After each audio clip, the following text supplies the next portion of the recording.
NEET 2025க்காக prepare பண்ணுற என்னோட அன்பான மாணவர்களே, நீங்கள் நிறைய கொஸ்டின்ஸு சால்வ் பண்ணி பார்க்குற மாணவர்களா? அது நல்லது தான். ஆனால் நான் இனி சொல்ல போகிற விஷயம் நீங்கள் கொஞ்சம் கவனமாக எடுத்துக்கோங்க. நீங்கள் இப்படி இல்லாமல் எப்படியாச்சும் நிறைய கொஸ்டின் சால்வ் பண்ணி போனவங்களா இருந்தால் கண்டிப்பாக அந்த ஒரு படிப்புக்கு பலன் கிடைக்காது, அதுக்கு நல்ல ஒரு ரிசல்ட்டு வராது. நிறைய மெட்டீரியல்ஸ் நீங்கள் ரெஃபர் பண்ணுவீங்க, நிறைய கொஸ்டின்ஸ் நீங்கள் பார்ப்பீங்க, சால்வ் பண்ணுவீங்க. ஒரு வாட்டி சால்வ் பண்ணி பார்த்த ஒரு ப்ராப்ளம் இன்னொரு வாட்டி கூட உங்களுக்கு எப்பயாச்சும் கேட்டு நினச்சிக்கோங்க. அந்த டைமில் அந்த ப்ராப்ளம் திரும்பவும் சால்வ் பண்ண உங்களால் முடியும்னு கான்ஃபிடென்ஸுடன் உங்களால் சொல்ல முடியுமா?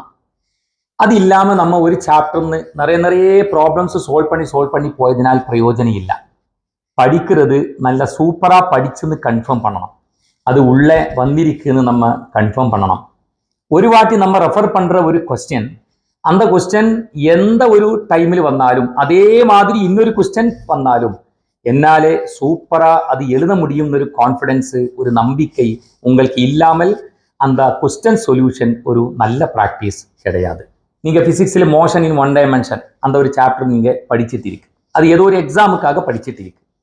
அந்த எக்ஸாம் கிட்ட வரும்போது நீங்க ஏதோ ஒரு ரெஃபரன்ஸ் புக் எடுத்து, அது சம்டைம்ஸ் நீங்க படிக்கிற இடத்துல மெட்டீரியலா இருக்கலாம், மொடியூலா இருக்கலாம், அது எடுத்துட்டு நீங்க என்ன பண்ணுவீங்க? கொஸ்டின் சால்வ் பண்ணுவீங்க. ஓகே, அந்த எக்ஸாம் முடிஞ்சு அதுக்கப்புறம் இன்னும் ஒரு எக்ஸாமுக்காக இதே ஒரு சாப்டர் வரும்போது அந்த சாப்டர்ல கொஸ்டின் சால்வ் பண்றதுக்காக வேற ஏதாவது ஒரு மெட்டீரியல் இருக்கும், எங்கே இருந்தோ நிறைய கொஸ்டின் சால்வ் பண்ணும், கிடைக்காதது ஆன்சர் கீயும் சொல்யூஷனும் பார்த்துட்டு நீங்க படிக்கும். அப்படி நிறைய கொஸ்டின் சால்வ் பண்ணியதினாலே பிரயோஜனம் இல்லை. அதுக்கு பதிலாக ஸ்பெசிஃபிக் ஆகணும்.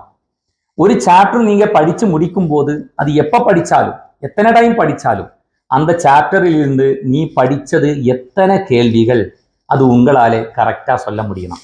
மோஷன் இன் ஒன் டைமென்ஷன் ஒரு சாப்டர் வரும்போது அந்த சாப்டர் நான் ஒரு 200 கொஸ்டின் சால்வ் பண்ணியிருக்கேன், இல்லை ஒரு 150 கொஸ்டின் சால்வ் பண்ணியிருக்கேன் அப்படி சொல்லதுக்கு பதிலாக நிறைய கொஸ்டின் நான் சால்வ் பண்ணி பார்த்திருக்கேன், எந்த மெட்டீரியல்ஸ் தான் நீ யூஸ் பண்ணியதுன்னு கேட்கும்போது அது எதெல்லாமோ மெட்டீரியல்ஸ் யூஸ் பண்ணியிருக்கேன்.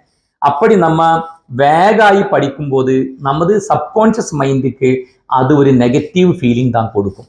அதாவது நிறைய படிச்சிருக்கு ஆனாலும் கான்ஃபிடன்ஸ் கிடையாதுன்னு. அப்படி சில ஸ்டூடெண்ட்ஸ் வந்து சொல்லுவாங்க, நான் நிறைய ப்ராப்ளம் சால்வ் பண்ணி பார்த்துட்டு இருக்கேன் ஆனால் எனக்கு எக்ஸாம் வரும்போது எழுத முடியல. அப்படி அப்போ நீங்க இதிலிருந்து புரிய வேண்டிய விஷயம் என்ன?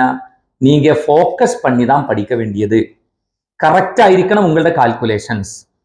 அதாவது நீ ப்ரிப்பேர் பண்ற ஒரு சாப்டர்ல கொஸ்டின்ஸ், அந்த கொஸ்டின்ஸ் பற்றி அதில் தியரி அது சூப்பரா கரெக்டா உங்களுக்கு தெரிஞ்சிருக்கணும், அது தெளிவா தெரிஞ்சிருக்கணும். அதுக்கு ஏற்றபடி தான் உங்களை படிப்பு நீங்க கொண்டு போக வேண்டியது. கொஸ்டின் நம்பர் சொல்றதுக்காக நான் இவ்வளோ கொஸ்டின் சால்வ் பண்ணி இருக்குன்னு சொல்றதுக்காக நம்ம நிறைய கொஸ்டின்ஸ் பார்த்து பிரயோஜனம் இல்லை. அது எப்படி ஆகக்கூடாது? ஓட்ட பாத்திரத்தில் தண்ணி எடுக்கிற மாதிரி ஆகக்கூடாது. அதாவது நீங்க படிச்சுட்டே இருக்கும், அது லீக் ஆகிட்டே இருக்கும், அப்படி ஆகக்கூடாது. அதனால் இனிமேல் நீங்க கொஸ்டின் ரெஃபர் பண்ணும்போது, ஏதாவது ரெஃபரன்ஸ் புக்கு நீங்க ரெஃபர் பண்ணும்போது அந்த ரெஃபரன்ஸ் புக்கில் நீங்க ஸ்டிக் ஆன் பண்ணுங்க.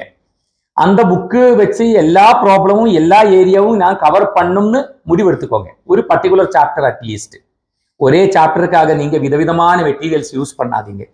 நீங்க படிச்சது சால்வ் பண்ணி பார்த்தது அதில் நீங்க கான்ஃபிடென்ட் அப்படி நீங்க கன்ஃபார்ம் பண்ணிக்கோங்க. இல்லாட்டி நீங்க 100 கொஸ்டினும் 1000 கொஸ்டினும் சால்வ் பண்ணிட்டும் பிரயோஜனம் இல்லை. நீங்க சால்வ் பண்ற கொஸ்டின்ஸ் அது மெஷரபிள் ஆயிருக்கணும், ஸ்பெசிஃபிக் ஆயிருக்கணும், கரெக்ட் ஆயிருக்கணும். அப்படி நீங்க படிச்சு பாருங்க, கண்டிப்பா உங்களுக்கு உங்களோட படிப்பிலே மாற்றம் தெரியும். உங்கள் அன்போடு ஜாலி.